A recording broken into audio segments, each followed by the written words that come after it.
Радвам се да се видим отново. С някои от вас не сме се виждали. Се виждам за първи път. Се радвам, че отделите от времето си да бъдете тук. И да ме слушате. Така. Нека да започнем. Казвам се Диана Рамджиева, родом от град Стара Загора, града на Пите. Нещо, което ще видите много характерно сега е, че колите ви ще бъдат лепкави. Ако сте паркирали към Пите. Много характерно ще ставите с спомените от Стара Загора, като си тръгнете. Така. Ще започнем с нещо интересно, или може да не е толкова интересно, сега ще видим моята история. Пътя ми, свързан с тази професия, започва от това да съм пациент, като около първата ми годинка реално са открили дисплазия на тазобедрена система, малко пропусната, така късно във времето и съответно и оперативно така лекувана, освен консервативно. Но това аз не го помня, аз само съм го разказал. Както е там във времето. Втората ми среща вече е свързана с по-съзнателен период в живота ми, когато израствам, почва да ме боли кръста, трудно ми е да си нося раницата. Беше много неприятно да стоя 20-30 минути на едно място. И съответно така стигнах до още наши колеги, които ме лекуваха по много различни начини, с масажи, с изпуквания, с много странни упражнения, с инфраред лампи и така нататък.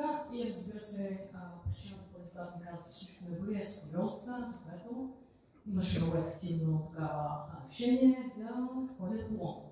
И да кажем, че това беше най-ефективното от всичко, което до сега ми дадоха. Всъщност сега се върна назад.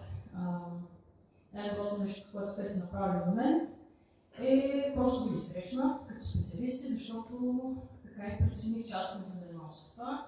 Няма смисъл, не е какво точно представлява физиотерапията като цяло, но си казах, добре, помагам на хората, активни сме, това е нещо, което аз искам да правя в живота си. И така най-над записах и влязах в медицинския университет в София, който завърших 2022 година. Така, първите ми университетски години бяха много вързани около нормалната терапия. Имах изключително голям интерес. Почнах тогава да чета малко повече извън нашите учебници, които всички знаем какво е ДОСа. Още повече да чета из самите научни среди, какво има, какво няма. И така се мотивирах да създам ето е това лода. Физиопрепарат. Мотивирах се тогава да създам идеята за това да си говорим за физиотерапията на достъпен език, да запознаем хората, тъй като много голяма част от българите просто не знаят за какво става дума, просто не са запознати, професията е сравнително нова. И така си създадох моят подкаст, почнах да говоря различно на разни теми. Но си спомням, че бързо във времето се отказах, защото просто разбрах, че няма смисъл да говоря за неща, които е много вероятно да си променя мнението след няколко месеца, тъй като все още израснах като терапевт. И така като завърших, просто си учих и оставих тази идея, така да глие надолу в съзнанието ми. Вече след като завърших, много се занимавам с неврологична рехабилитация, но обстоятелствата ме пратиха в ортопедията, за което се радвам, тъй като срещнах много добри ментори, много добри приятели, колеги, които ми дадоха свободата аз да пробвам, да реша, да имам обратна връзка от тях и съответно да се изградя като по-добър терапевт. И така, стигнах до осъзнаването, че въпреки многото курсове, които съм минала, въпреки вау ефекти, които постигаме с пациентите, понякога с пасивната терапия, това нещо не е много, как да го кажа, дълготрайно като ефект и не трябва нещо повече. Сега почна да се съсредоточавам много повече върху ефектите на дишателната терапия, на движението. Нещо, за което реално днес ще си говорим.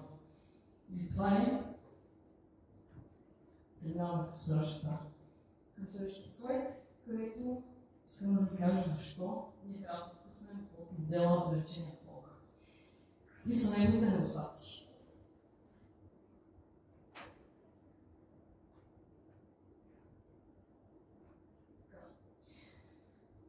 Червената лампа.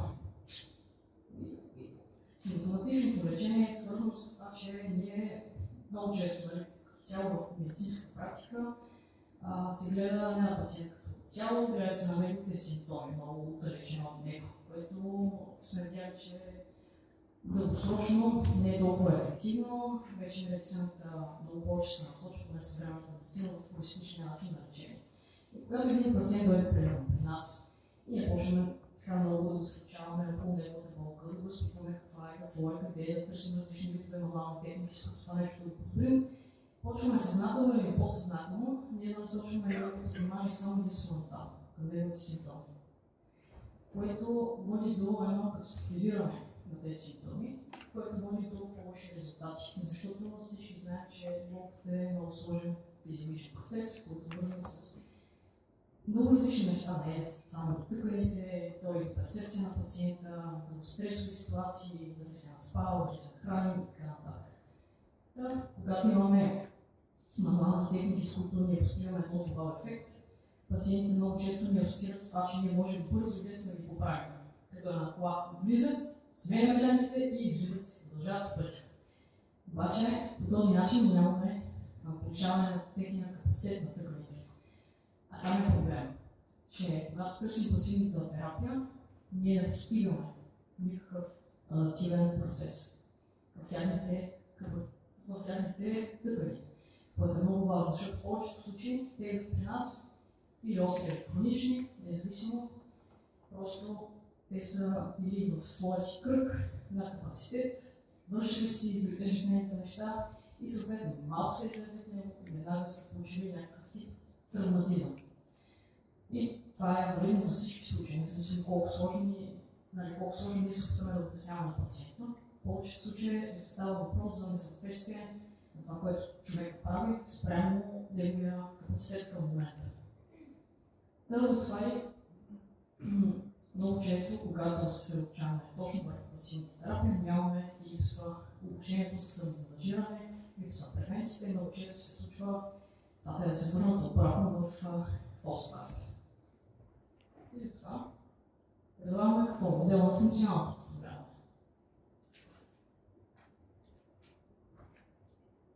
Когато един пациент влезе при нас, всички знаят, че трябва да погледне много критично върху цялостния човек, върху персоналността му, различни фактори в средата му, как се движи той, общо взето какви са неговите навици. И разбира се, на база на всичко това, ние да преценим как да подходим с него. Много е важно тук и е много по-ефективно ние да го обучим за неговата болка, отколкото да го прилагаме какъвто и да тип мануална техника или други пасивни терапии, защото знаем от различни изследвания, че обучението за болката е нещо, което е първо cost-effective, т.е. това, което нашия пациент ще заплати, а като ефект ще получи, е равно на много други продължителни терапии, които той може да получи. И съответно това просто е по-ефективно за него времето. Ние може да го учим, че болката е свързана с различни процеси в тялото, че не винаги е равно на състоянието на тъканите, на някаква тъкана увреда и съответно, че дали не е нещо страшно, но е важно като механизъм, който го предпазва от различни неща. Разбира се, тук трябва и да сте насочени не само върху неговите субективни оплаквания, но и към обективното състояние. За това трябва да си изберем обективни тестове. Това не са тестовете как си днес, по-добре си, как може да проследим реален прогрес при пациента. Ние трябва да изберем тестове, които са значими за него, които са валидни, които могат да бъдат стандартизирани и това за нас включително ще бъде една добра обратна връзка за това нашата терапия работи или не работи с съответни пациенти. Тук искам да спомена, че обективните тестове не трябва да бъдат правени често и не трябва да тренираме пациентите с тях. Защото поради специфичността на адаптация на тялото към определени стимули и просто ще ги направим по-добре в тези тестове. Това не означава, че ще колебрира с цялостното им функционално състояние и подобрение, което нас може да ни обърка. Това трябва да преценим какво искаме да постигнем с пациента, физиологичната адаптация на тъканите му и да преценим в кой момент, който може би ще е един път на няколко месеца, и ще го тестваме, за да видим докъде е стигнал. И разбира се, да даде някакви числа, така да се каже, да го мотивираме включително към това да продължи да тренира с нас. Съответно, ние трябва да му предложим един дългосрочен план, решение, в което в което той да бъде активен участник, той да е в центъра на терапията. Ние сме просто едни наставници. Казваме какво да правим, какво трябва да направим, за да постигне реален ефект и реална адаптация на своето тяло. Защото каквото и да правим с нашите ръце, ние няма как да постигнем този физиологичен ефект. И съответно трябва, разбира се, да го учим как да се ангажира. Така ще постигнем наистина това, което искаме да постигнем с него, той да не се връща отново при нас. Най-сме щастливи, когато пациент се подобри и той не се връща отново при нас. Не искаме да го виждаме. Искаме да си живее живота щастлив. Аз сме добри терапевти за мен. Означава, че ние трябва да се учим в това да повишим възможностите на пациентите да си вършат нещата на живота, да си вършат хобитата и в цяло се радват на качеството си на живота. Но това неизменно е свързано с те, които на нас не са ни много комфортни, извън нашата специалност, това да си говорим за сън, качество на сън, за стрес, менажиране, за хранене, за някакви вредни навици и така нататък. Всичко това са реални фактори, които влияят върху цялостното възстановяване на един пациент. Един пациент, който е с диабет тип 2, с някакви други метаболитни синдроми и така нататък, ще възстановява коренно различно от един пациент, който няма всички тези отличателни фактори. Просто разликата в петото смятате някога. И съответно, разбира се, ние трябва да даваме и пример на тези пациенти. Тоест, ние трябва да се грижим за себе си, трябва да изглеждаме добре, да тренираме, да се храним добре, за да може да им даваме пример и стимул, включително. Така, преминаваме към след дългото интро, същината на темата и това е прогресивното натоварване в ортопедията. Започвам с това какво е прогресивното натоварване. Това е постепенното увеличаване на стрес на пациентите с цел позитивна адаптация. Искаме да повишим техния капацитет. Вече обяснихме защо това нещо е важно. Какви адаптации на тъканите може да постигнем? Една от най-важните тъкани в нашето тяло е мускулатурата. При нея какво може да направим? Благодарение на физичен стимул, създава една подходяща метаболитна среда, която води до мифибрилна хипертрофия. Така стимулираме контрактивните елементи, които могат да доведат до увеличаване в паралел или в последователност на сърповете. И съответно това да доведе до увеличаване на cross-section артерията на мускула, което е прямо свързано с качеството на живота, продължителността на живота. Отново изследвано и подкрепено от много научни данни. Всичко, което виждате тук, е подкрепено с някакви научни данни и накрая на презентацията, която ще пратя, ще може да си ги цъкнете, да си прочетете. Да, това е един голям плюс и адаптация, която може да постигнем. Също имаме хипертрофия на неконтрактивните елементи в самата мускулатура, което води до увеличаване на водно съдържание и елементи, отново води до някакво оголемяване. Освен това, благодарение на повишаването на мускулната маса, ние повишаваме потенциално този пациент да генерира сила. Отново нещо, което ние винаги се целим да постигнем повишаване на мускулна маса, повишаване на сила, обаче не знаем точно как се случват тези процеси много често, не знаем по какъв начин да ги постигнем съответно. И също така един много голям плюс, че имаме подобрена васкуларизация и има генериране буквално на нови кръвоносни съдове, капиляризация в областта на мускулите, за да може да се подобри кръвотока в тях. Тук може да видим много интересно при един пациент с диабет тип 2, който е подкаран така да кара по ръце, аеробно не е изключително натоварващо продължение на година, но ще видим съответно промяната в cross-section артерията на левия крак. Може да видим как мускула се оплътнил, как се оформи по-добре, дори може да видим как част от масната инфилтрация на мускулатурата е почнала да намалява. Следващото важно нещо – костната тъкан. Костите, отново като всичко останало, се адаптират в тялото. И тук съм положила две графи, които са обвързани с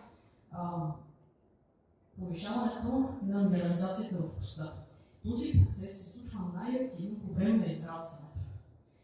Тоест, в тези 11 до 14 или 13 до 16, зависимост от пола на съответния пациент, се извършват най-резкия скок в костната минерализация. Когато един подрастващ тренира и повишава своята костна плътност, това е ефект, който той ще запазва в годините. Защото имаме два процеса, които влияят на костната тъкан. Това е процесът на ремоделиране и моделиране. Процесът на моделиране като цяло добавя нова тъкан, добавя нова костна тъкан, най-вече в периоста на коста. Докато процесът на ремоделиране главно е свързан с това да запази количеството костна плътност, което ние и притежаваме. И съответно, ако имаме някакъв микротравматизъм, той да поправи тези леко афектирани участъци. Обаче това са процеси, които не се случват заедно, нито пък паралелно. Трябва да имаме достатъчно силен стимул, чрез механичното натоварване. Това не се постига с нещо друго. Трябва да има механично натоварване, което е достатъчно силно, достатъчно интензивно, за да може костите да реагират и да се включи от един модел на другия модел. Превключваме на реално предавки, с които те реално двете предавки, така да се каже, активацията на остеобластите и на остеобластите водят и до това дали ще поддържаме нивото на костна плътност, ще има ли повишаване или ще има намаляне. И съответно за това е нещо, което е много важно за нас. Разбира се, имаме и подобряване на микроархитектурата, на геометрията на коста, тя съответно може да се увеличи. Разбира се, отново свързано с това по какъв начин се натоварва тя, ламелите ще бъдат ориентирани по един или по друг начин. Това е много важно, включително и за пациенти, които ще претърпят ендопротеза. При тях се правят едни специализирани модели, които хипотезират по какъв начин костта ще реагира на ендопротеза. И тя дали ще може да я възприеме или ще се получи счупване на коста поради повишеното хиперповишаването на напрежение в някои конкретни части. Това е нещо интересно, което ще ви спомена. Благодаря на всичко това, на физическото натоварване, разбира се, тук искам да отворя една голяма скоба, че храненето също е много важно за всички тези адаптации. Ако нямаме достатъчно градивен елемент, те не могат да бъдат постигнати или поне не в оптималния вариант. Съответно, тук може да си излега малката за стрес факторите, например. Това е нещо много често срещано. Така, по-здрави кости, по-малко счупване. Нещо, което сигурно ще искаме да постигнем. Така, следението на така също може да се адаптира, дори да я травмираме. Лигаментите и сухожилията като цяло са такива, които са изградени главно в колаген тип 1 и тип 3. Това са сухожилията, лигаментите са повече съставени от колаген тип 1, D1-3. Общо взето отново реагират върху физическото натоварване чрез синтез на колаген, чрез организация на този колаген. Може да видим картинка, един тригенеративен. Едно тригенеративно сухожилие, съответно как самите клетки са се накръчкали, как има повече пространство между тях, повече водно съдържание. Това е едно сухожилие, което е просто по-структурно слабо, съответно може да доведе до скъсване. Така че при сухожилията те реагират много добре на много силно интензивни тренировки, които са над 90% от нашия максимум. Тоест за определено движение трябва да сме наистина близо до максимума. Освен това трябва да имаме достатъчно време, от което имаме напрежение на съответния мускул. Всъщност на този цялостен юнит, който е от сухожилията и мускула, за да може да бъде добре стимулиран, трябва да се разтяга в някакъв процент това сухожилие по време на това упражняване. И съответно това е начин, по който ние можем да направим една ефективна адаптация. Някакви по-леки аеробни натоварвания, биометрични натоварвания не водят до никаква структурна адаптация на нашите сухожилия. Така че това трябва да има преди. Трябва да има преди също така, че при тренировките мускулите и сухожилията имат различен адаптивен процес. Сухожилията са много по-бавни в това да се адаптират. Те са съответно по-малко мускуларизирани. Това е една от причините, поради които те се адаптират по-бавно. С това, за да не водим както тук графиката може да видим в ваш ляво, за да води до огромна разлика в здравината и силата както на служителите, така и на мускулатурата, което би довело до потенциал за травми, като телепатии, изкъсвания. Ние трябва просто да преценим какъв начин, как да адаптираме тъканите, за да няма твърде голяма разлика. Защото при рязкото увеличаване на силата, служителът не може, просто не може да навакса. И трябва да направим малко по-бавничко в съответствие с съответното служител. Легаментите по същия начин те се адаптират пък още по-бавно в сравнение с служителите. Тоест, никакто има и такива много изследвания, особено свързани последно време с предкръстна връзка, която бива разкъсана частично или дори цялостно разкъсана. Легаментът също има потенциал да бъде възстановен консервативно, с упражнения. Има потенциал този легамент да бъде подобрен като структурен интегритет, като здравина, като ориентация на когенните нишки. Но това нещо отново трябва да направим със смисъл за физиологичната адаптация на тъканите. Следващото. Още тъкан, която може да реагира на упражнението. Съединението на тъкан, междупрежни дискове, менискуси, общари. Това са тъкани, които не са чак толкова добре васкуларизирани в тялото, някои от тях не, или почти няма никаква васкуларизация, храненето им е съвсем различно в сравнение с тъкан, към която се обръща до момента. И съответно те са много по-чувствителни, включително и на липса на движение, защото липсата на движение води до това те да денатират много по-бързо във времето. С това искаме да ги стимулираме, искаме да ги спомпваме, искаме благодарение на движението, водното съдържание в матрицата на клетките на различните съединителни тъкани да се измества, така че да може да се хранят по-добре едната част, другата част съответно и да имаме наистина много така добре комплектирани тъкани, които да са щастливи. Нямаме директни научни извадки, които да казват ето това и това, конкретно трябва да правим, за да можем добре да адаптираме тези тъкани. Но благодарение на биомеханични проучвания, които изследват главно метаболитните процеси, водещи до храненето на тези тъкани, адаптирането им, можем да направим тази причинно-следствена връзка, че ние трябва да се движим, трябва прогресивно, постепенно да се движим, за да можем и те да бъдат адаптирани, да се хранят добре и съответно най-малкото да не заливат толкова бързо, да не се нарушава тяхната структурна цялост толкова бързо. Тук просто може да видим начинът, по който са формени когенните нишки в един междупречен диск. Може да видим как реално аналоз фиброзус при междупречен диск може да бъде много добре адаптиран, защото отново е съединението на тъкан, съдържа колаген, тук съдържаме всички видове колагени от 1 от 5. Така че много може да бъде стимулиран, може да се по-статнат тези продукции и да имаме тази позитивна адаптация. Това е нещо, което не съм казала.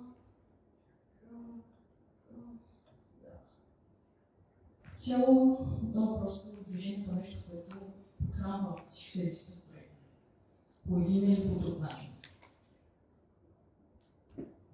Нали, освен самите структури, има адаптация и на тъканите, на системата. Сърдечно-съдовата и дихателна система, които са неизменно вързани заедно. Дясно може да видим едни бързи ефекти, които се случват в време на една тренировка. Продължителните ефекти, които ние можем да достигнем, съответно са увеличено време, намаляване на сърдечната честота в покой, имаме подобрена сърдечно-съдова ефективност, имаме повишена васкуларизация и еластичност, броят на репраците се повишава, имаме като цяло повишен дебит и количество на кръвта. При дихателната система се повишават силата и издържливостта на дихателните мускули, подобрява се ефективността на газообмена, подобрява се дебита кислород, който ние можем да поемем, дебита въздух, който ние можем да поемем и съответно отново водим до понижена дихателна честота в ежедневието. И пак за какво са мислиш тези неща? Повечето пациенти, които идват при нас, са обездвижени до някаква част. Освен ако не работим само ексклюзивно с атлети. Така че всички те имат полза от тези адаптации. Защото това са адаптации, които протектират сърцето, протектират цялостно организма от това да се случат някои по-страшни неща към здравото състояние. Например, да получим инсулт, инфаркт. Дори деспротективно за Алцхаймер, за деменция и така нататък, но това са неща, които са подкрепени от науката. Разбира се, аз говоря за всички тези адаптации, но те се случват паралелно с различни темпове и не ги диференцираме твърде много едно от друго. Метаболитните адаптации, които се така, до които може да достигнем много чрез натоварването. Имаме повишена митохондриална плътност и ефективност. Това, което се случва при упражняването, е, че ние активираме процесите, които възстановяват, регенерират тъканите и съответно всичко, което е старо и неефективно се изяжда и се изхвърля от тялото по-бързо.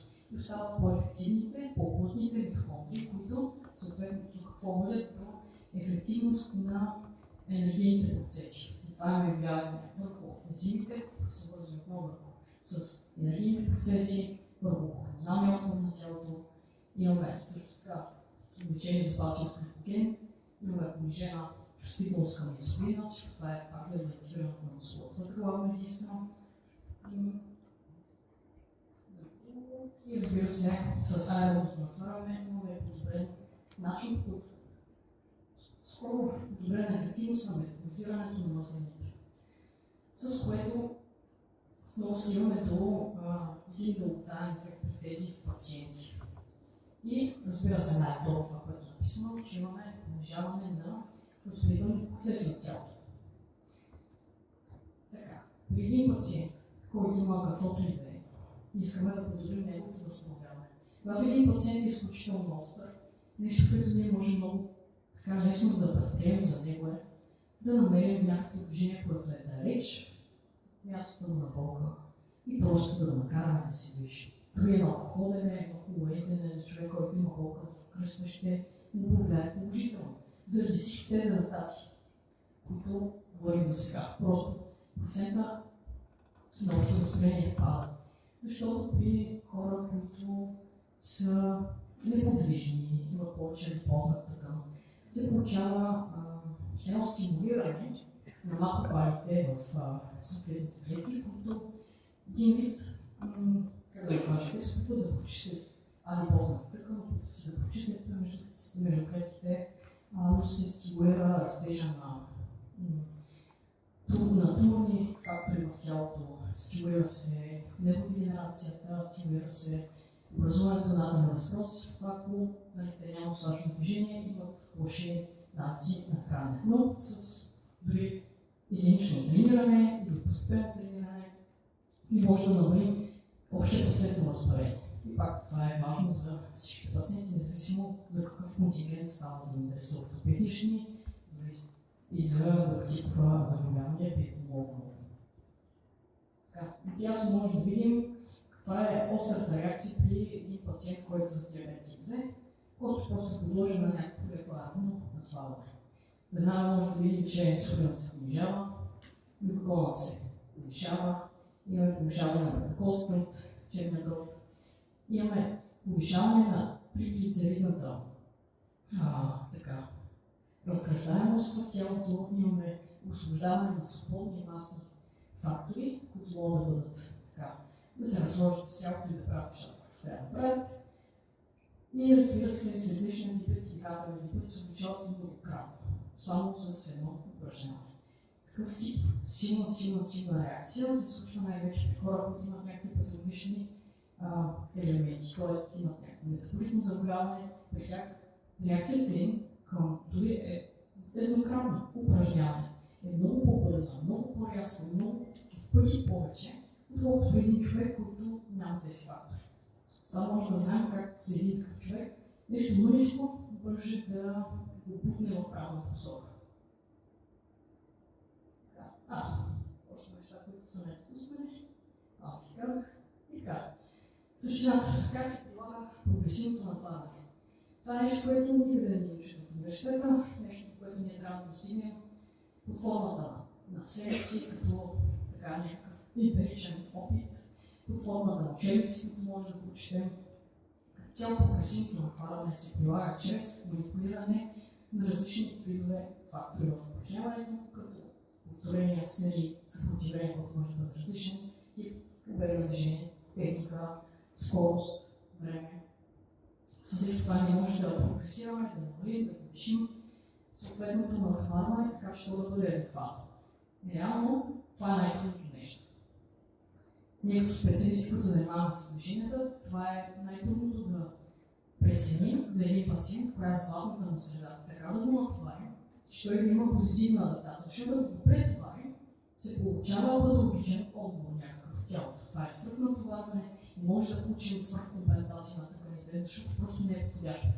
И много често това, което се прави в повечето места е просто пациентът да бъде натоварван по-малко спрямо неговото състояние, дали с това, че седе, че нас не е страшно да го натовари съответния пациент и неговото неговите функционални възможности във времето падат, защото тези тъкани нямат стимула да се задържат, нито пък да се повиши техния капацитет.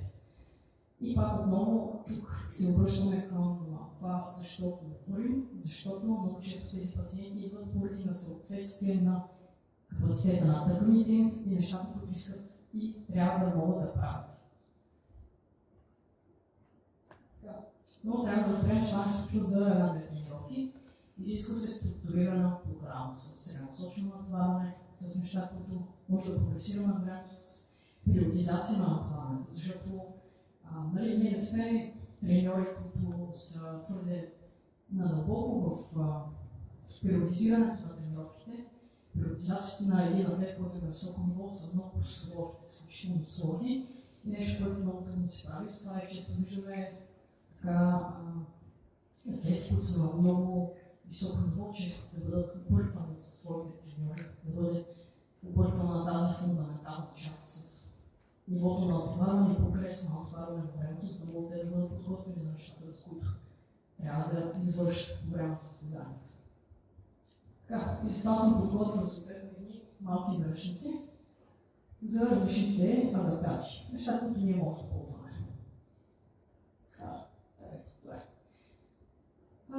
Сега, това го взимаме с щипка критичност. Нищо от това не е вярно за нашия пациент. В смисъл, че когато човек дойде при нас, всяка една от тези величини ще бъде променена спрямо неговото ниво. Имаме тук просто едни генерални препоръки за това каква трябва да е, какъв трябва да е обема, колко трябва да е честотата, колко често трябва да има мускули, една група от мускули и да бъдат стимулирани във времето на седмица, за да може да имаме този адаптивен резултат. И съответно нещо, което обаче може да ползваме в нашата практика много лесно, са тези две скали, FP и IR, които са свързани с субективното усещане на пациент, колко той се старае, колко се напряга по време на упражняването. И това е нещо, с което ние можем постепенно да прогресираме неговата тренировка. Искаме при стимулацията на мускулатурата да сме близо до мускулен отказ. Обаче при един пациент, който много го боли и това не е свързано с мускулатурата, какво правим? И разбира се, ние съобразяваме с неговата болка, с това да не дразни твърде много, да не стимулираме твърде много нервната система, така че да хронифицираме този процес на болка. Съобразяваме се с него и тези неща остават на заден план, докато дойде един вид мястото и времето, за да ги използваме. Така. Искам да кажа, че пак отново всичко това за един пациент, който никога сега не е тренирал, веднъж в седмицата да направи една достатъчно интензивна тренировка, ще му донесе положителна адаптация в тази седмица. Веднъж. Дори веднъж една-две серии за мускулната група. Тук не става дума да максимализираме резултатите, възможно най-бързо. Става дума да направим минималната ефективна доза, за да може да получим някакъв резултат.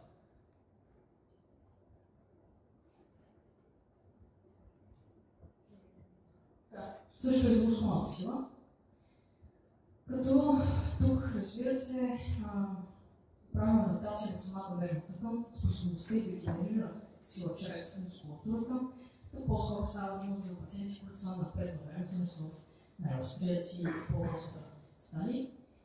Нещо, което можем да знаем отново е, че пак веднъж в седмицата да направим една достатъчно силова тренировка, ще е достатъчно да се направи тази положителна адаптация. Стига тежестта да е достатъчно тежка, наистина да е близо до максимума на този пациент. Това ще е нещо, което ще му подобри способността да генерира сила. И отново прогресът на всички тези адаптации се случва с манипулация на тези фактори, за които до сега си говорихме.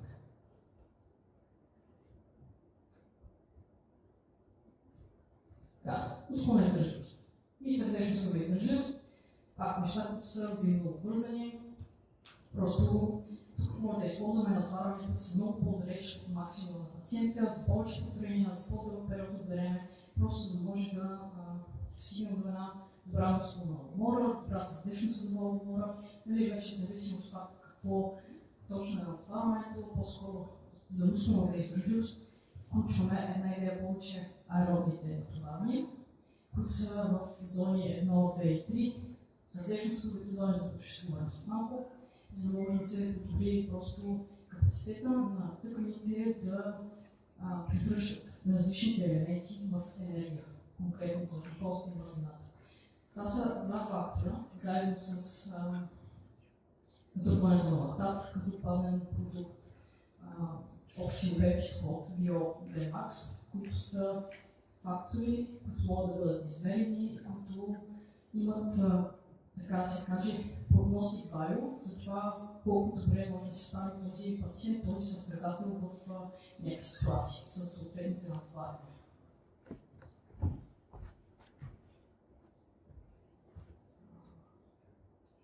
Така, и стигнахме до зоните. Всички имат часовници. Аз имам. Някои пациентите също имат. И това е нещо, което много лесно може да използваме за тяхно предимство и дори телефона им, просто за да могат да измерват своето натоварване.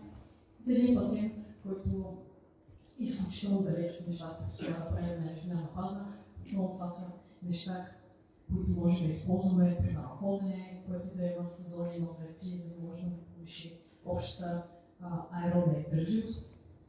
Или когато става дума за атлет, който е свързан с натоварвания, които са по-експлозивни, може да използваме 4-та и 5-та зона, където сме много близо до максимума, пациентът се чувства само ще умре. Или съответно атлет се чувства само ще умре, като прави това нещо. Тук става дума по-скоро за тип powerlifting, неща на кросфит, докато първа, втора и трета зона са неща, които бихме използвали една идея повече при атлети, свързани с издържливост, като бегачи, колестачи и така нататък, всичко свързано с някакви други разстояния и продължително натоварване. Но това са адаптации, които може да използваме, вече зависимост според пациента, който искаме да постигнем с него, но по-скоро в по-финалните части на нашето възстановяване. Експлозивност. Още нещо, което много често ние не достигаме до типа адаптация с пациентите, защото те въобще не са на това ниво, въобще някой път нямат желание, но ако става дума за някакъв атлет или става дума за възстановяване на някаква по-сериозна ортопедична травма, примерно както при предната кръстовръзка, там има тестове за някакъв вид експлозивност, като учим тестове. Те са свързани с генериране на сила от сухожилието и мускула. Тук се случава в малка бройка скорост на изпълнение и качество на изпълнение по време на тези упражнения, които ние подбираме. Това е нещо, към което се цели. Не се целим към някаква умора, към някакво усещане от мускулатура, от сърдечно-съдова система.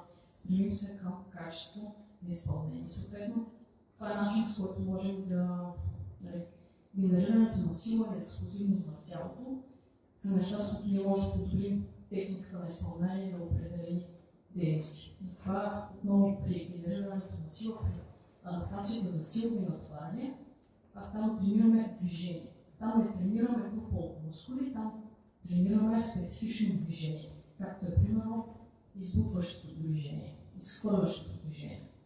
Нещо, което може да подобри главно техниката и бързината на изпълнение.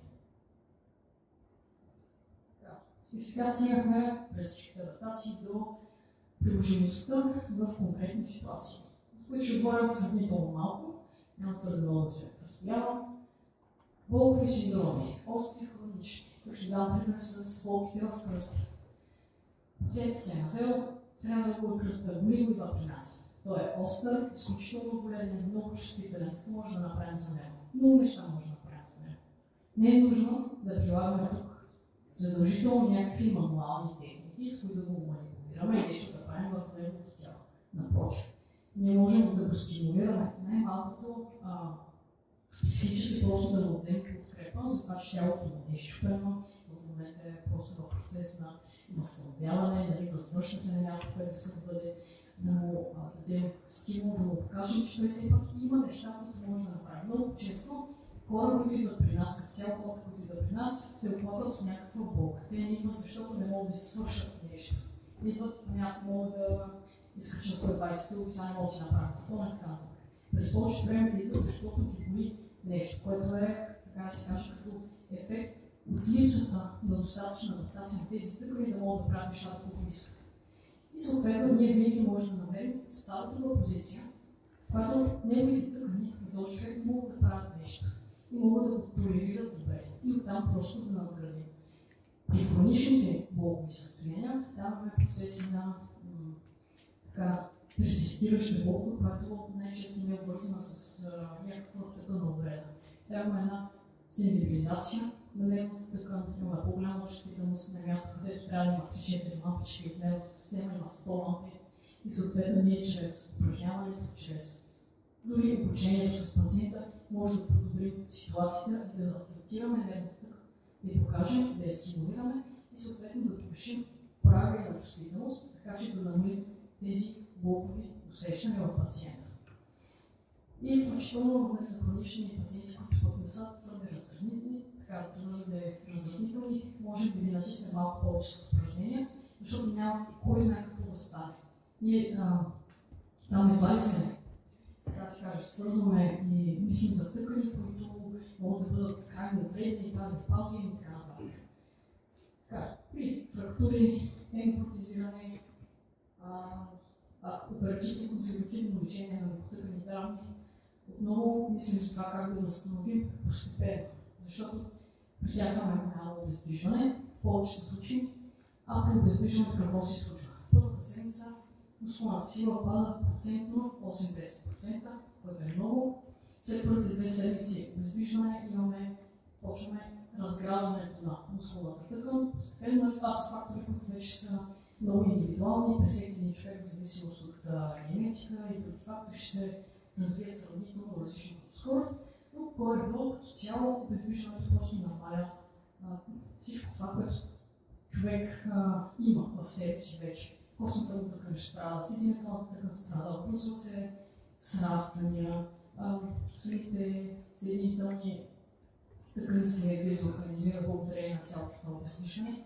И човека, като излезе от имобилизацията, той малко не знае къде се намира. Трябва да му дадем отново начална точка, опора, в която той да тръгне и да знае, че може да се подобри и може да стане по-добре, отколкото е бил преди.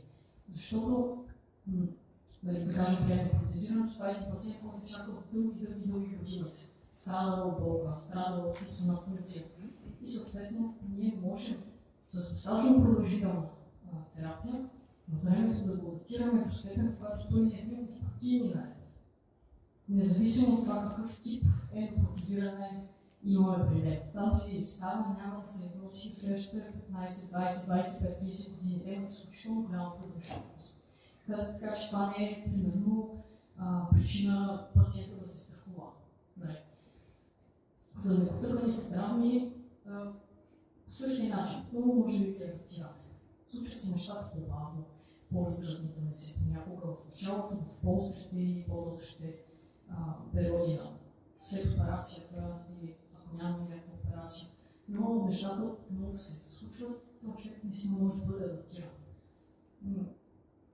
При ревматологичните заболявания ние не сме много, как да го кажа, ние често не сме фактор, особено в България. Не се знае, че за ревматологичните заболявания ние има какво да направим с тези пациенти, които страдат от систематично възпаление на своите тъкани. Благодарение на това възпаление, всичките им възстановителни процеси, структурата на тъканите по някакъв начин се нарушава.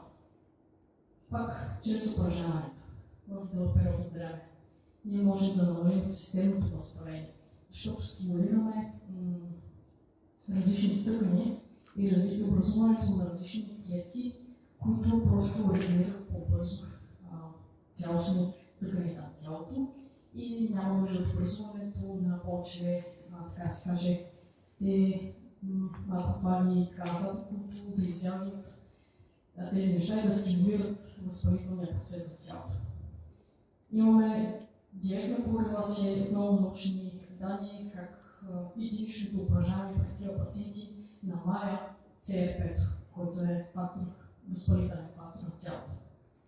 Това също е нещо много важно, което ние трябва да знаем.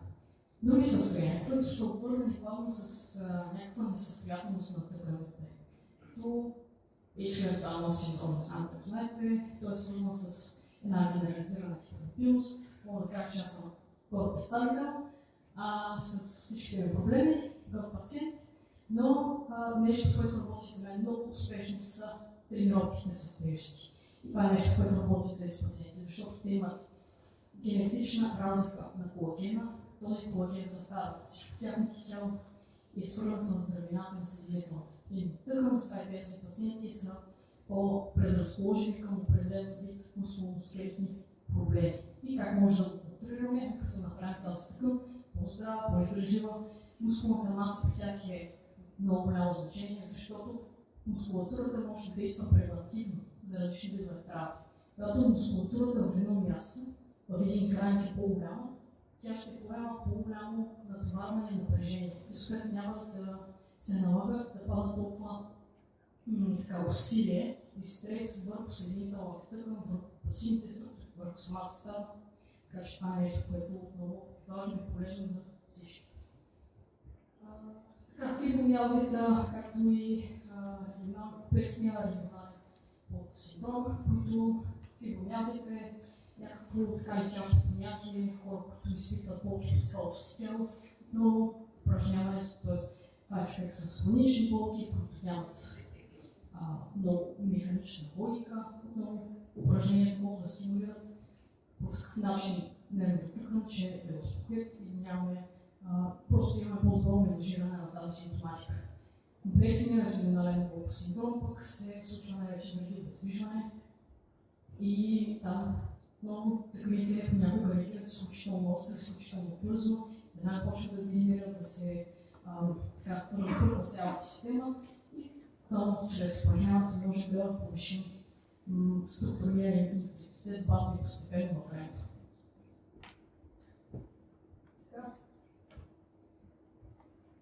Цяло какво искаме да постигнем с прогресивното натоварване? Що е толкова важно? Искаме най-вече да възстановим функциите, да изградим устойчивост, смисъл за превенция. Искаме човека да е дошъл при нас на това ниво, първоначално да бъде на това ниво. Той се да направи съответното нещо ежедневно или някакво хобби, обаче той е на това ниво, опитва се да го направи, бам-бала надолу, имаме някакъв травматизъм. Този човек може да го възстанови по-високо ниво. Ние трябва да му обясним защо ще искаме да го виждаме толкова продължително време. Защо няма толкова време? Заради всички тези физиологични адаптации. Защото това да изгради мускулатура се случва в рамките на месеци. Това да има видима разлика, а не на микроскопично ниво с ядро-магнитна резонанс. Това са видима разлика. Костната тъкан. Отново адаптация се случва в рамките на месеци, години. Съединителната тъкан. Трябва да имаме поне 14 седмици, за да имаме структурна промяна в това служение. Това означава едно постоянство от нас и от пациента. Той да знае каква е крайната цел, каква е крайната точка, за какво прави това нещо. Защото толкова време отнема съответно. За да можем наистина да го мотивираме и да му покажем, че по този начин той като е по-силен, той с цел превенция няма как да стигне до същото положение, ако иска да извърши същото нещо в живота си. Искаме да намалим страха от движение и да изградим увереността в хората в това да се движат, това да могат да контролират тялото си в пространство, както искат. Да им дадем наистина надежда, че те могат да се променят. Един дял, който е на 95 годишна възраст, едно дете, който е на 5 годишна възраст, винаги могат да имат положителни промени, независимо колко е след човека, винаги може да имаме някаква положителна адаптация. Това е нещо, което трябва да ни дава на нас надежда, като терапевти, защото понякога изключително сложни, обнадеждени пациенти при нас, но трябва да знаем, че винаги има светлина там някъде в тунела. Просто трябва да пресистираме на времето.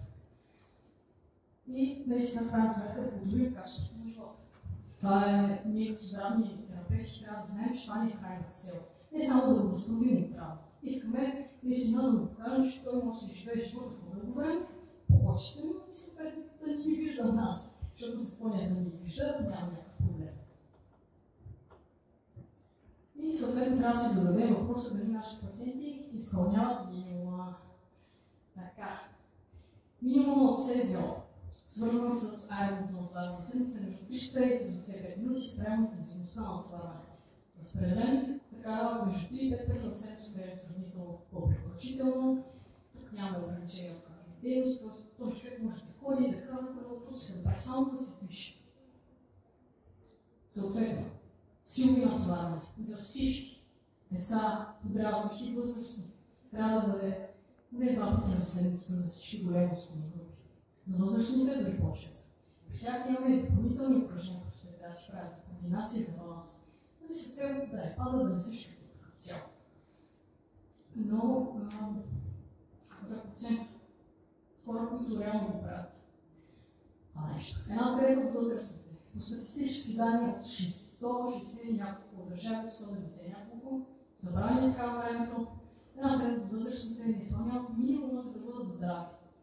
Когато тези хора не го изпълняват това нещо, риска им сърдечно-съдови заболявания, метаболитни заболявания, всякакъв вид дегенерация, както на стари мускули, сухожилия, така и на нервната тъкан се увеличава многолого във времето. А подрастващите още по-зле.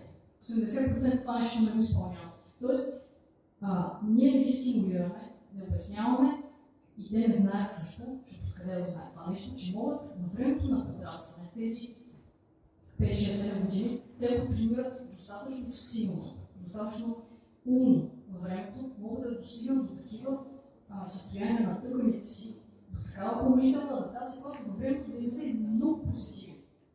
И съответно да се намали риска от падания, от метаболитни заболявания и така нататък, от цялостен травматизъм в тялото. Така че това е една причина, по която ние искаме да ги стимулираме.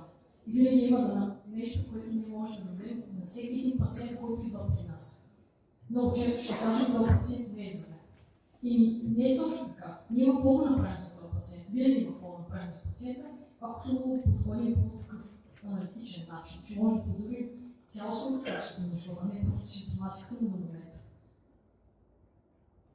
И нещо положително, с което ще завършим, това е една графа на доза отговор спрямо минутното седмично физическо натоварване и ползата от него. Виждаме как графата е скочила преди човек, който не се движи, седи и съответно риска за всякакви здравословни усложнения е изключително висок. Но в момента, в който почне да прави нещо дори минимално, виждаме как се премкладно почва тази кривина да пада надолу. И в един момент, колкото повече увеличаваме продължителността на упражняването в седмица, този ефект, този резултат и нещо, което може да постигне, просто намаля. Пропорционално намаля степента на обратна печалба от нас спрямо натоварването, спрямо усилията, които влагаме в това нещо. Което отново пак нас ни обнадеждава, че с минимални промени може да постигнем много бързи и много положителни резултати. Така че, колеги, това е общо взето. Искам да ви благодаря за вниманието.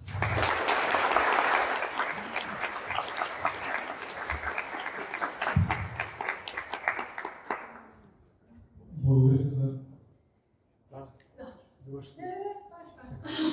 Благодаря ти за добрата лекция. Не преподаваш, защото не си лично. Мисля, доста добре се прави. Мерси, като първи път. Да, за първи път доста добре. Това са жити идеята с водната конференция, хора, които имат какво да кажат, хора практици, да могат да споделят опита, без да са хора от академичните среди. Искам да кажа, че на свободната конференция много наблягаме на дискусии. Затова съм оставил в програмата около половин час.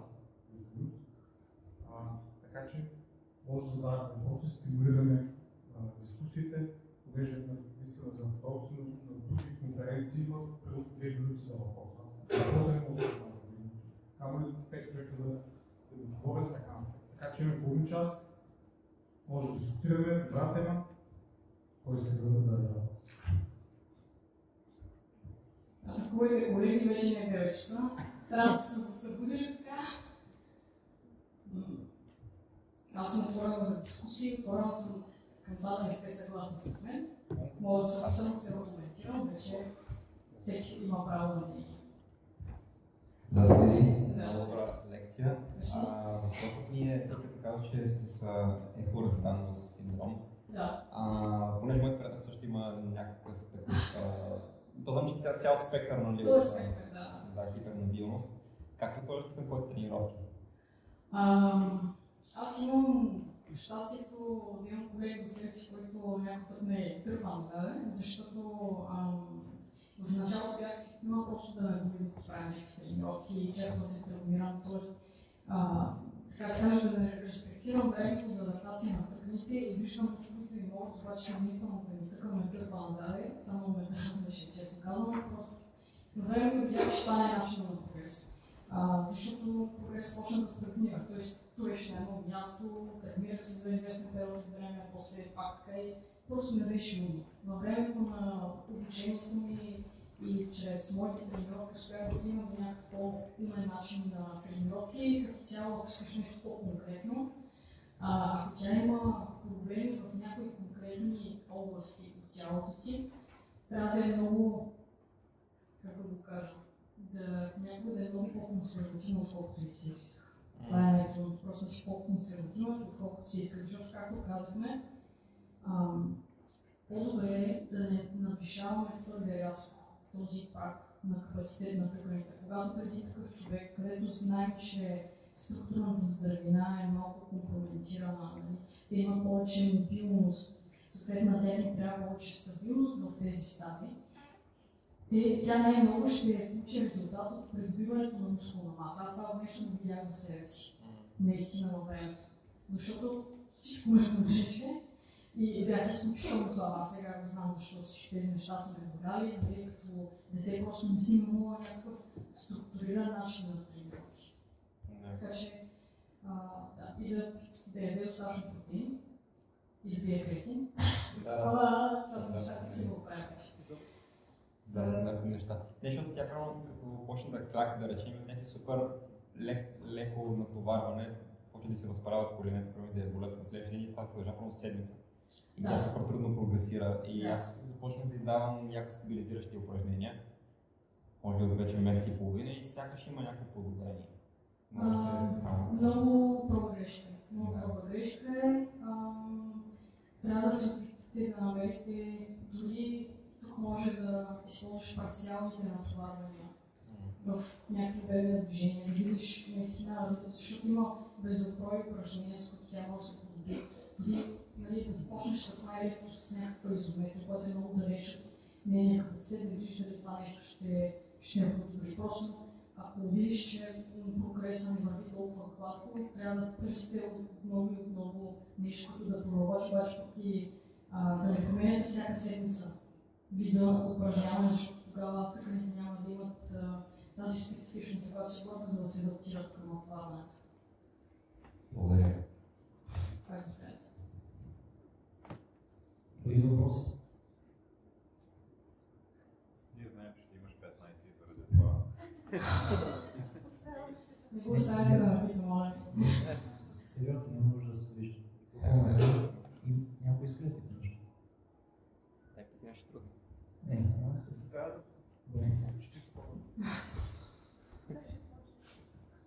Не са лесни. Това, което казваш, със сигурност е така, че пациентите, ако не правят тренировки, няма да се стигне капацитета. Лошото при това, което аз съм забелязал в практиките, повечето пациенти ги води, както и ти каза, болката ги води при нас. И съответно в момента, в който болката им намалее или изчезне, не ги виждаме повече. Как се справя с този проблем? Защото може да искаш да им повдигнеш капацитета по някакъв начин, но в момента, в който човека се възбуди, се казва, благодаря ти, аз вече си живея както го казвам. Затова и да работим с всички. Така, това е първото нещо. Не всички пациенти подходящ за нас. Най-малкото като, как да го кажа, съставка на характерите, не всеки човек ще харесва, не всеки пациент ще харесва като терапевт, като личност, съответно този човек по-добре да го прачиш при някой друг колега, ако не за теб виж, че не може да се справиш с него. Аз смятам, че е важно още в началото да наблегнем върху това, че ние чрез упражненията може да постигнем много по-голям, дълготраен и голям, и така се каже, важен ефект за живота им, не просто за симптоматиката им. Да ги кажем, добре ти това нещо примерно, колко пъти се е случвало. Той ще каже 10 пъти, 15, 20. И ти ще го питаш, искаш ли да се подобриш реално, искаш ли някакво дългосрочно решение за това нещо. Той ще прецени за себе си, иска ли да инвестира в времето си или не. Това е едното нещо, което със сигурност, когато един пациент влезе при мен, защото аз мануална терапия използвам изключително малко, използвам главно това да си говоря с хората и да ги натоварвам и те да ме мразят за това, но съответно знаят, че в края на деня те ще се почувстват по-добре. И ако си успял да ги спечелиш с разговор, с това, че си им обяснил толкова много неща. След това не означава, че всеки ще те разбере, не означава, че като да си хвърлиш толкова много информация, той ще може да я поеме пациента, но тук персонализирания подход е нещо, което аз няма как да го обясня, че като терапевт го разбираш много по-добре от мен, с много по-голям опит. Просто някои пациенти не са за нас, просто някои пациенти не искат, не са мотивирани. Ти би могъл да ги мотивираш до някаква степен, но не можеш да им промениш начина на мислене веднага. Но успееш да ги спечелиш, да си доведат поне за малко, за някакъв период от време, ти можеш да им покажеш защо нещо, което им говориш, има значение. Да им покажеш по-скоро чрез някакви обективни критерии, че те са на това ниво и могат да се постигне това ниво, дори да ползваш свои пациенти, например, това нещо, което тях много ги мотивира и ако имат някакво познанство, те също много ги мотивира това нещо. Това мисля, че е доста полезно. Друго нещо, че всъщност за друго момент се срещам. Благодаря, беше изчерпателно. Дай въпрос.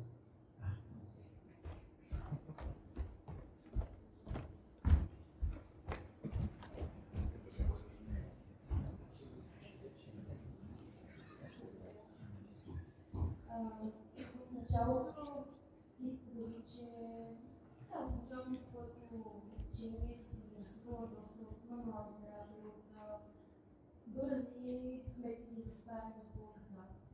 В момента в своята практика използваш ли все още такива физиологични трикчета и някога със своите пациенти или кога?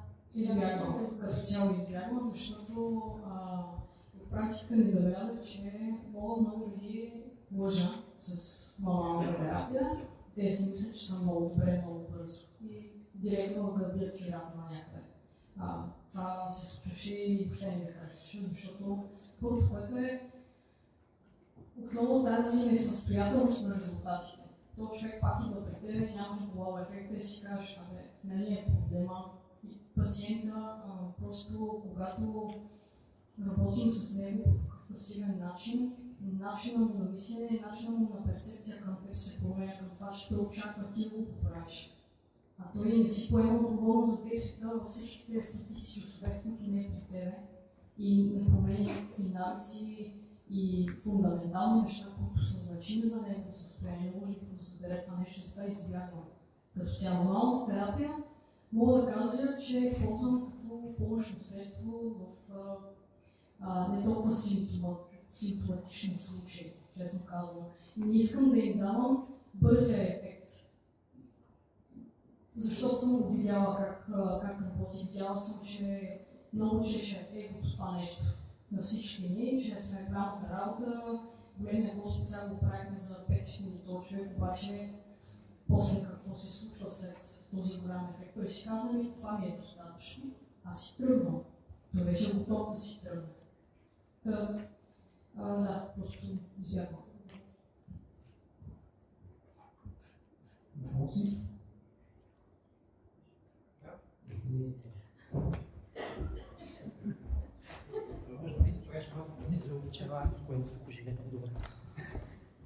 Аз имам един въпрос. Казвам, че пасивното натоварване има страшно много ползи за ревматологични пациенти.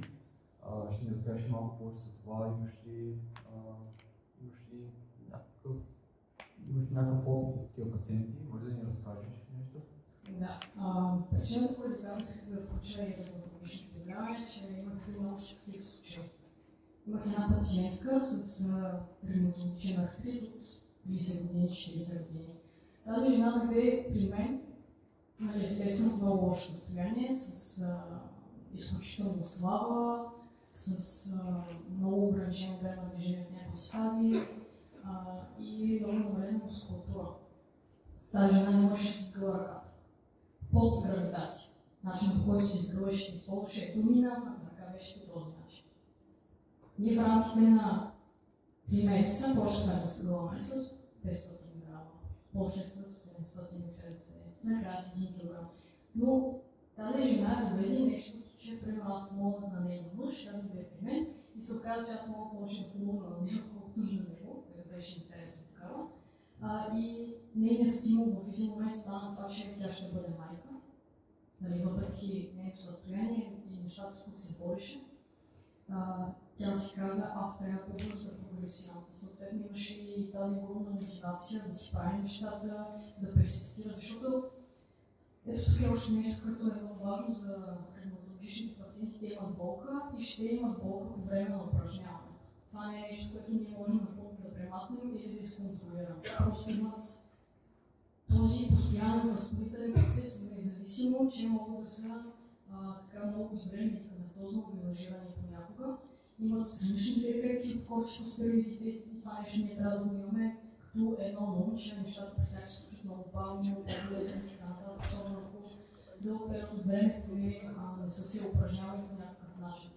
Реално това беше пациент, който имаше и опит с тренировките, защото беше намерила за себе си, че тъй като беше минал през курс на различни видове терапии, които имаха много различни вторични ефекти. Тя беше отслабвала страшно много, в един момент не можела да се храни и беше намерила спасение в начина на хранене. Беше си почнала един такъв targeted diet и тренираше. И това е начин, по който тя без никакви медикаменти успяваше да понижи много добре CRP-то си и да се контролира във времето.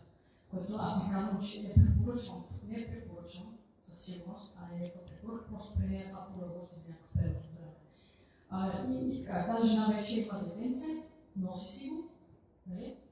Доста сме възстановили нейната функция, благодарение на тренировките, благодарение на нейната персистентност и така нататък. Така че това е нещо, което затова го включвам, защото нейният ревматолог от 30 няколко години никога не е казал, че тя може да тренира. Ревматолозите в България като цяло избягват да стимулират тези пациенти. Те избягват като цяло да стимулират лекарите, да стимулират пациенти към това да се движат по някакъв начин. Много често ми казват, обездвижете се. А вече разбрахме, защото това нещо е пократително като ефект за техните тъкани. И това има значение за всеки един пациент. Всеки един пациент може да се движи до някаква степен. Просто трябва да се намери неговото ниво. Това е, да, малко съм спръст.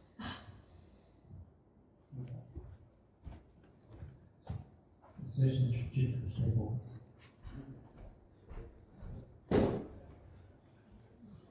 Искам нищо не споменахте за остеопороз, за натоварването при остеопороз. Особено в периода преживите след менопаузата. Какво е вашето мнение за натоварването? Така, защото там екстензивно проучвах заради публикации в нашите социални страници. Така, на теория знаем, че костите могат да се моделират, могат да се повиши тяхна костна плътност, обаче имаме един много стремглав процес на деминерализация, когато става дума за остеопения и остеопороза. Така, на теория може, но на теория и на научните данни нямат силна, нямат за жалост консенсус към това, че наистина помага и може да върне тези жени от степента костна минерализация и да повиши реално костната минерализация, така че ще ви излязат извън тези червени зони на остеопорозна и на остеопенията, само чрез упражнението. Много често при тях пак, защото след 25 годишна възраст самите ни кости стават по-нечувствителни към механичните натоварвания. Съответно, това да обърнем процесите на моделиране и на ремоделиране става много по-трудно и става много по-трудно ние да натрупваме костна тъкан. И сега трябва да има едно на ум, че научните проучвания трябва да ги четем с критика в ума. По-голям проблем при възрастните е, че те имат много лош начин на хранене. Те не се хранят достатъчно, не приемат достатъчно протеин. Когато не приемат достатъчно протеин, тези анаболни процеси, тези протеинови синтез не може да бъде достатъчно стимулиран, така че да се стигне до положителна адаптация на техните тъкани.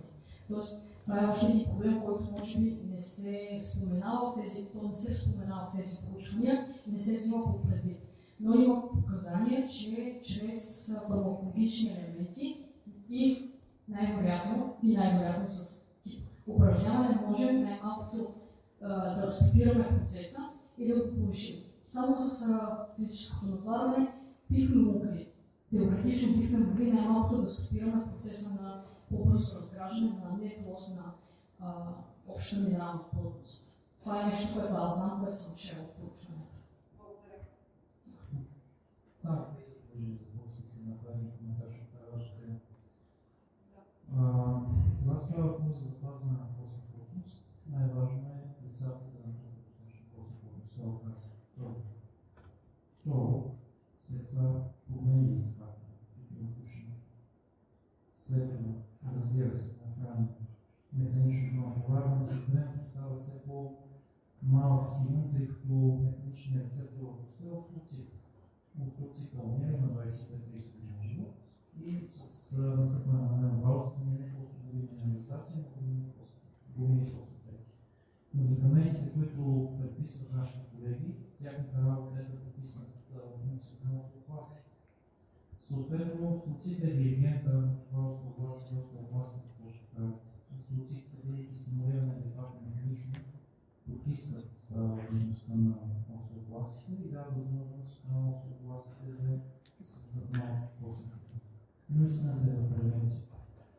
И задържат, защото знаем, че една костна плътност може да е 10 по-граждан за една 10 годишна жена може да е висок, но ние задържим този 10 по-до 65 години просто е. Гледна точка на физически стимул, имаме достатъчно проучване по темата, че екстензионното упражнение изграждане на правилната мускулатура води до по-висок риск от патологични счупвания, докато флексионните упражнения, вече по-умерена остеопороза, води до повишен риск от счупвания.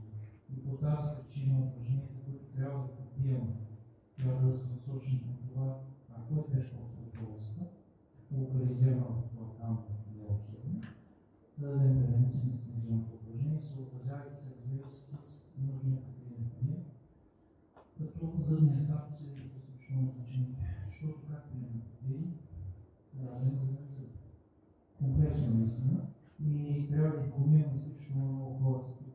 Всеки от нас, трябва да мъчи да пациент, Боги каза как ние да повлияме нашия пациент, защото е следват на мен. Ами, информираме чрез интернет.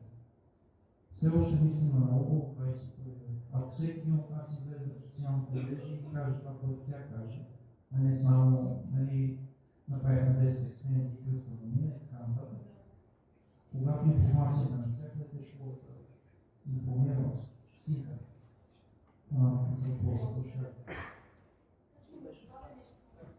Да, аз също ще добавя, че упражненията, които са свързани с координация и баланс при остеопоротичните пациенти, също е много важно, просто за да не стига до тази ситуация. Така, когато дойдат пациентите при вас и имате едни очаквания, че вие ще направите магията, че ги излекувате и ги ударите после с реалити чека, колко горе-долу какъв процент на тези, които остават, се навиват да променят начина си на живот и на разбиране за здравето им и има ли тенденция така да се увеличава бройката на тези, които остават, не тези, които връщат да изтриват? Сега ще говоря от две гледни точки. Опитът ми в Стара Загора, който от няколко месеца, и опитът ми в София. В София съм работила около 2 години и половина. В практика, която беше сравнително добра, от това, че стимулирахме пациентите да се движат, но и много ги хранихме, много ги така отлъгвахме с... Не може да се каже отлъгвахме, но просто ги много нежно и постепенно се опитахме да ги стимулираме към това те сами да проумеят, че могат да се променят по някакъв начин. Някаква статистика не мога да ти дам. Аз опит за опит. Да, дори от личния опит не мога да ти дам някаква статистика. Каквото я ти кажа, ще ти завържа в момента. Просто има пациенти, които ще дойдат при тебе и ти ако се рекламираш като терапевт, който прави това и те са го видяли, те ще имат други очаквания. Нали, зависи от това какъв опит е имал пациент. Ако пациентът е нямал никакъв опит, е по-малък шанса той да си тръгне от теб, защото ти си първото нещо, което той вижда. Ти си първия пример за някаква терапия. И просто за това се включих, защото много голяма част от социалните медии, много голяма част от колегите, клиниките работят пасивно и това е нещо, което се набляга главно в България. В Европа, в Англия, в Америка не е толкова насилствено наложено, така да се каже, или поне не съм забелязала, може би защото не гледам такъв тип терапевти в социалните медии и не се уча от тях, но като цяло, примерно една система в Англия, NHS, при тях терапевта стои, има си лист, няма предвестта с пациента за някакво време и му дава неща да си прави вкъщи. Отпраща. Следващия. Тоест, да кажем, самата здравна система на много други места набляга върху това, по-скоро върху обучение и такъв тип неща. И самоконтрол. Да, някакъв тип самоконтрол. Това дали е по-ефективно или не, не може да кажем, но просто го зависи. Благодаря.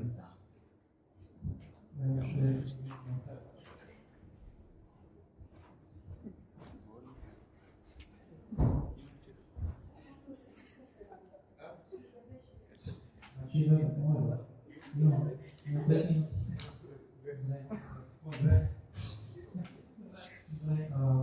Очевидно лекцията си иде въведение. И за мен това е много важно, както примерно лекцията на нашите лектори там Мишо, Чарли в Помория засегна не толкова секси теми. Това също не изглежда малко вечно, малко физиология за втори курс или първи курс и така нататък. Но истината е, че с тези неща индивидуално и по материите здравни може да помогне повече на доста хора. Въпросът ми е дали може да навлезеш малко в специфика, да кажем, за примерно една спомена сменена става. Ако има човек, който е по-разгъзни и да натовариш, как изгледаш интензивността и обемите, да кажем, една реакция, която е или остра непосредствено на същия ден, или от на следващия смисъл, как си играеш с това? Казваш, не почива или как си играеш с това в случай?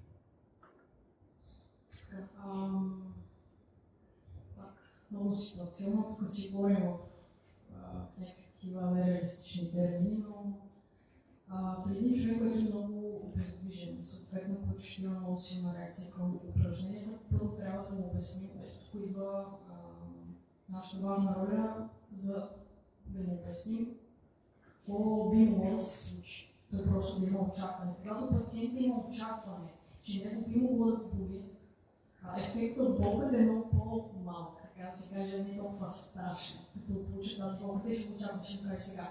Пробваме да натоварим, трябва да намерим твоето ниво, което е подходящо за теб, подходящо упражнение, това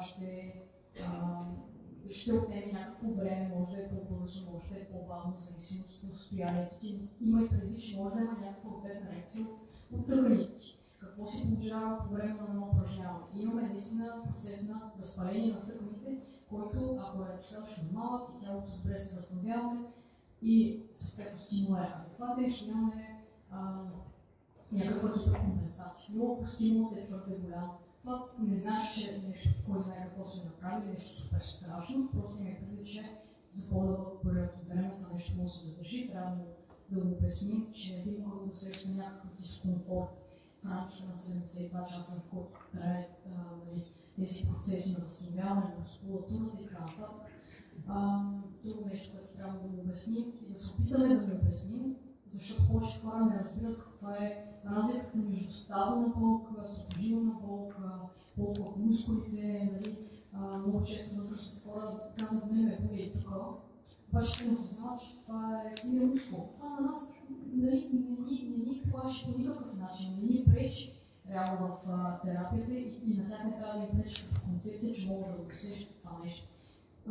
Тоест, чрез обяснение главно и проба грешка. Просто реалистичността е, че ние работим с много несигурни фактори, много неща, които не зависят от нас. Когато им дадем един стимул, трябва да очакваме ответната реакция, но когато получим ответната реакция, да знаем как да реагираме. Дали да намалим, дали да увеличим съответно времето. Още нещо, което ме интересува, ви дава някакви конкретни примери за функционални тестове, които тези решения, как да кажем, да направиш някакво. Какво ползваш? Така. Какво ползвам? Пак отново спрямо пациента, но да кажем един пациент, който е преминал през реконструкция на предна кръстна връзка или дори през операция на менискуса. Използвам цялостното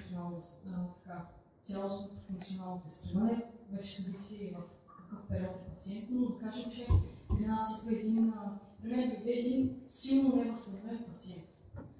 И аз го тестувам с динамометър. Този динамометър е един кантар, който е крайчен кантар. Може да се намери в железарията, не е нужда да си купим такъв DMT динамометър, който е за 1200 лева. Дори това нещо може да ни даде някакви обективни резултати, които да покажем на пациента, да стандартизираме тези тестове по-конкретно. Peak Force Production, изометрично, квадрицепс, в 90 градуса флексия на коляна става, продукция на сила в 90 градуса коляна става, съответно задното бедро, симетричността на единия спрямо другия крайник, т.е. индексите, силното решио, индексите, вече там клекове, един крак, клекове на два крака, координацията, тестове, които са свързани с отскоци, там трипл хоп, сингл хоп и така нататък. Всички тези тестове, които са 20, отнемат. Наскоро го направих с един друг пациент, който беше вече в края на възстановителния си процес. Просто му каза, добре, ти някога те свободни се искаше да види, той каза да. И 40-50 минути правихме само това. Сигурно може да го направим. Сигурно се може да го направи по-бързо, просто отнема някакво време да запиша данните, после да ги изчисля, взимат се няколко обективни резултата, после изчислява средната стойност и може да видим някаква така точка в пространството, на което нивото, на което се намира нашия пациент. Примерно това е нещо, което използвам. Добре, как ти решаваш да кажеш направо се първоначална оценка, как ти решаваш то пациенти са непрекъснато много време ли е критерия, някакви цели, просто ми е интересно в практиката си да кажеш справя се нещо и тогава да продължим с същото нещо, защото мисля, че е много лесно като пример за колегите при възстановяването на един крайник, като сила, симетрия, координация и така нататък, е много лесно ние в практиката, дори когато му даваме някакви упражнения, чрез тях да видим да прогресира ли или не прогресира. Това е много лесно да го видим и да преценим какъв е момент, в който ние не можем с очите си да видим тази разлика. Може би това е някакъв момент и съответно трябва да мислим за физиологичната адаптация на тъканите, т.е. след 6, 7, 8 месец. Може би тогава към края на възстановяването си подходящ да бъде тестован, защото в началото ще открием голяма разлика и какво е това. Той пациента може да го покажем, защото той не може да стане от седеш на един крак, обаче на опериране не може. Тоест, какво да го покажем повече от това? Това е начин, по който аз ги тестувам и да. Супер, благодаря. Ами, само, ще се позволим с коментарите да допълнете. Път се изложих на този начин на мислене не от физиотерапевт, а от едно видео, което гледах в YouTube на професор Павел Добров, железата на чета. Колко вас сте гледали това видео? Малко. Това видео е проведено от академик на Национална спортна академия и то обхваща нещо, което сега навлиза в нашата. Това, което го описваш, това е работа на хибридния терапевт. Имаме си, да кажем, ние чисти, бих казал, нормални терапевти, които преди всичко тушират болката и може би в клиниката си на второто и след това говорят и нататък. И аз вземем една така по-хибридна роля, хем знаем как да успокоим човек, хем знаем как да го наговарим. Но Павел Добрев още преди 40 години започва да се гледа хора с различни състояния на опорно-двигателния апарат и измерва как реагират те на физическото натоварване. И това видео клипче 30 минутно, в което възрастни хора, които са по-големи от 70-80 годишни, разказват как благодарение реагирането на Павел Добрев, не е упражнението на шоу, упражнението на Павел Добрев. Те изчезват, близки, са по-добри, по-способни, могат повече и някакво друго количество.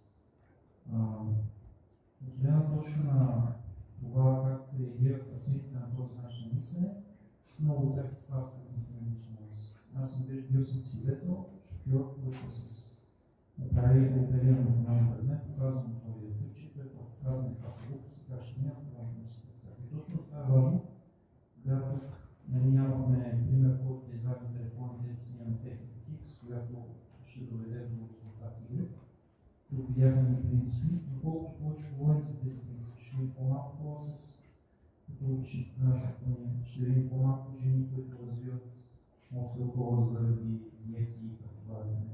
Ще видим по-малко хора, които инсулинова резистентност нямат необходимо. Ще видим по-малко инфаркти. Това е важно.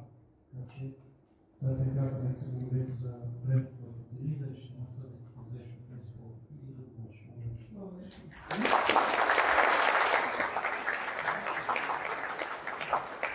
Само искам да добавя на нещо, че когато се съсредоточаваме върху основите на всички тези неща, върху физиологичните основи, върху функционалните основи, ние можем да сме по-кост-ефективни за пациентите си. Тоест с по-малко пари, защото днес ще имат достатъчно пари за да влязат в частната практика, с по-малко виждане на пациента, с по-отдалечен начин на терапевтиране, т.е. пациентът идва при нас, даваме му съответните задачи, виждаме го след 3 седмици. Това ще бъде достъпно за повече хора и би могло да повлияе много по-положително, колкото да го виждаме всеки ден и да правим неща, които са несъстоятелни и няма да доведат до тези физиологични адаптации, които ние искаме.